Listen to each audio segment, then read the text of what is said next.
और आहिस्ता आहिस्ता अब जो है तरजीहात शायद चीन की बदल रही हैं और कुछ उसने तासुर दिया है कि जनाब पाकिस्तान और चीन के ताल्लुकात जो हैं उसमें तो इसका मतलब है कि ये जो मामलात होते हैं जिनको उठाया गया सिक्योरिटी के हवाले से की तारीख में खारजा पॉलिसी और नेशनल सिक्योरिटी के ऊपर कभी भी नहीं की गई है।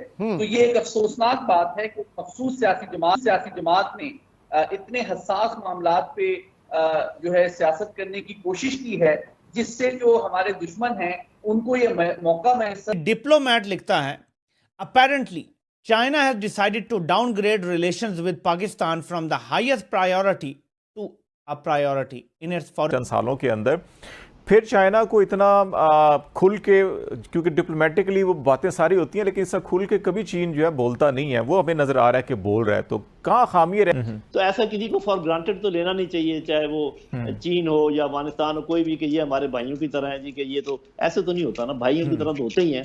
लेकिन हर मुल्क के स्टेट के अपने इंटरेस्ट। देखता हूँ वो चाइना तो नहीं आएगा अभी, तो इस वक्त खैर चीन आपको उधार भी नहीं दे रहा, लेकिन सर चीन ने भी जब आपको कर्ज दिया था ना, तो वो ये नहीं सोच रहा था कि आपकी इतनी मिसमैनेज्ड इकोनॉमी होगी। और आहिस्ता आहिस्ता अब जो है तरजीहात शायद चीन की बदल रही हैं और कुछ उसने तासुर दिया है कि जनाब पाकिस्तान और चीन के ताल्लुकात जो हैं उसमें सर्द मोहरी आ रही है। पाकिस्तान की तारीख में खारजा पॉलिसी और नेशनल सिक्योरिटी के ऊपर कभी भी नहीं की गई है। तो ये एक अफसोसनाक बात है कि मखसूस सियासी जमात ने इतने हसास मामलात पे जो है सियासत करने की कोशिश की है, जिससे जो हमारे दुश्मन हैं उनको ये मौका मैसर आ रहा है कि वो इसको मजीद एक्सप्लॉइट और हवा देने की कोशिश करता। दुश्मन हैं उनकी कोशिश ये है कि भारत की ईमा पर अफगान सरजमीन और वसाइल और अफराद को इस्तेमाल करके पाक चीन मफादात और दोस्ती को नुकसान के।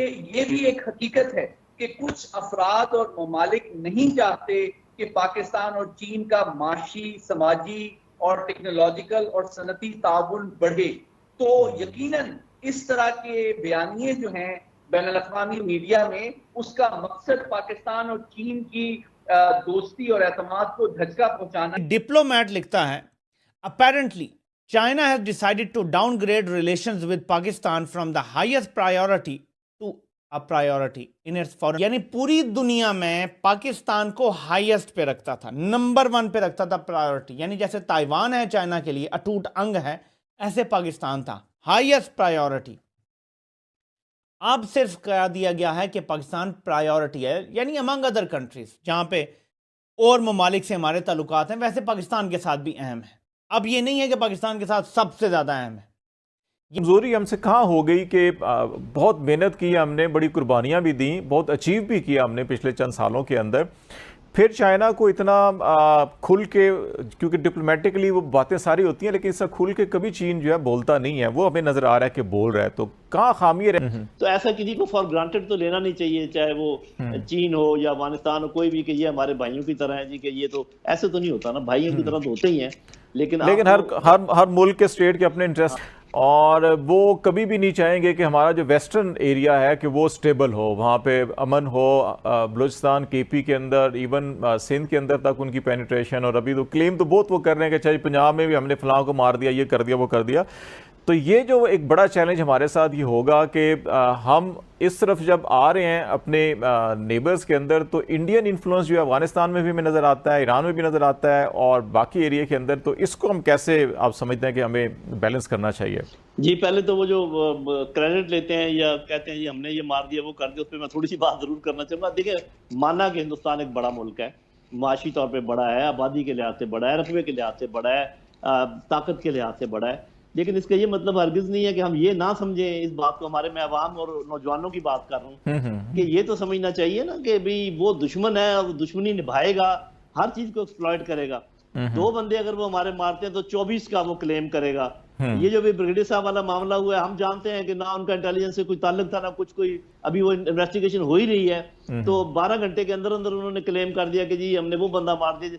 तो उन्होंने तो ये काम करना है। लेकिन मुझे हैरत उस वक्त होती है जब हमारे लोग वही राग लापना शुरू कर देते हैं और साथ उनके। देखता हूँ वो चाइना तो नहीं आएगा अभी, तो इस वक्त खैर चीन आपको उधार भी नहीं दे रहा, लेकिन सर चीन ने भी जब आपको कर्ज दिया था ना, तो वो ये नहीं सोच रहा था कि आपकी इतनी मिसमैनेज्ड इकोनॉमी होगी, कि जब आपको इन्होंने कर्ज दिया तो वो सोच रहा था कि आप जब बिजली डबल करेंगे जो हमने की तो इंडस्ट्रियल प्रोडक्शन भी डबल कर देंगे, आप एक्सपोर्ट्स भी डबल कर देंगे। हमारा एक्सपोर्ट वहीं के वहीं खड़ा है। हमारी इंडस्ट्रियल प्रोडक्शन इस साल जो है लार्ज स्केल मैन्युफैक्चरिंग कम हुई है, लेकिन अब FBR ने एक नया फैसला फरमाया है कि अब अगर आपको 5 करोड़ रुपए से ऊपर का मशीन लगाना होगा अपनी फैक्ट्री में तो इनकम टैक्स कमिश्नर से इजाज़त लेनी होगी।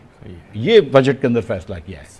एक जिस मुल्क के अंदर लार्ज स्केल मैन्युफैक्चरिंग कम हुई है वहाँ पे now we will need to get an installation permission from FBR from. कुछ अजीब सा नहीं लगता जब हम IMF प्रोग्राम के लिए जाते हैं बात करने तो वहां हमसे पूछा जाता है कि जनाब ये चाइना के जो डेट है उसकी रिटायरमेंट के लिए तो नहीं जा रहा, या फिर हमसे तकाजा अगर किया जाता है कि आपके जो CPEC के साथ या चाइनीज गवर्नमेंट के साथ जो आपके जो मुआहदे हैं वो उनको फराहम किए जाएं, तो ये सारी चीजें तो एक हमारे इस रिलेशन को खराब करने की कोशिश बहुत जगहों से की जा रही है।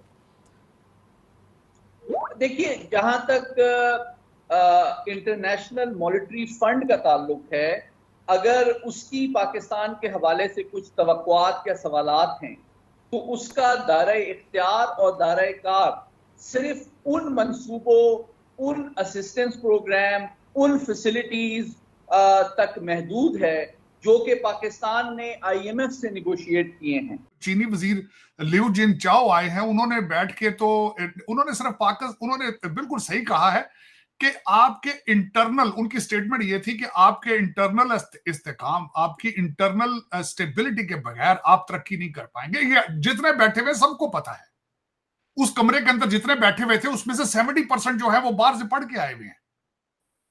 उसके अंदर आपको मिनिस्टर प्लानिंग है वो यूपेन से ग्रेजुएट है। मतलब पता है, सबको पता है कि इंटरनल सिक्योरिटी के बगैर आप फाइनेंशियल स्ट्रांग नहीं हो सकते। अंतर्राष्ट्रीय राजनीति का परिदृश्य बड़ी तेजी से बदल रहा है। एक तरफ तो रूस और यूक्रेन युद्ध अभी तक जारी है और दूसरी तरफ इजराइल और हमास युद्ध भी खत्म होने का नाम नहीं ले रहा है। इसके बीच कई ग्रुपिंग बन रहा है। रूस अभी नॉर्थ कोरिया के पुतिन ने दौरा करके रूस और नॉर्थ कोरिया के बीच एक संबंध बनाने जा रहा है। रूस और नॉर्थ कोरिया दोनों अमेरिका के दुश्मन है और अगर इसमें चीन और इजराइल का भी साथ मिल गया तो अमेरिका के लिए एक बहुत बड़ी मुसीबत का सामना करना पड़ेगा। यही कारण है कि अमेरिका भारत को अपना तरफ लाना चाहता है और इसको देखते हुए अमेरिका ने भारत के पक्ष में तिब्बत पर भारत का खुलकर समर्थन किया है। और साथ ही अमेरिका के कई ऑफिसर इस समय राष्ट्रीय सुरक्षा सलाहकार से लेकर कांग्रेस के लोग भारत में मौजूद है। और इसके पीछे कारण यही है कि अगर भारत अमेरिका के पीछे खड़ा नहीं होता है, भारत का साथ अमेरिका को नहीं मिलता है, तो ये अमेरिका के लिए और बड़ी मुसीबत का कारण होगा। और अगर भारत न्यूट्रल रहा तब भी अमेरिका के लिए मुसीबत का कारण होगा। दूसरी तरफ चीन के गुट भी अब चाहता है कि भारत अमेरिका की तरफ ना जाए या फिर न्यूट्रल रहे। यही कारण है कि भारत ने जो दबाव चीन पर बनाया है उसे निपटने के लिए चीन ने पाकिस्तान के साथ अपना सुरक्षा पैक्ट को तोड़ दिया है, क्योंकि भारत और पाकिस्तान के बीच पुरानी दुश्मनी को देखते हुए चीन ने ये कदम उठाया है।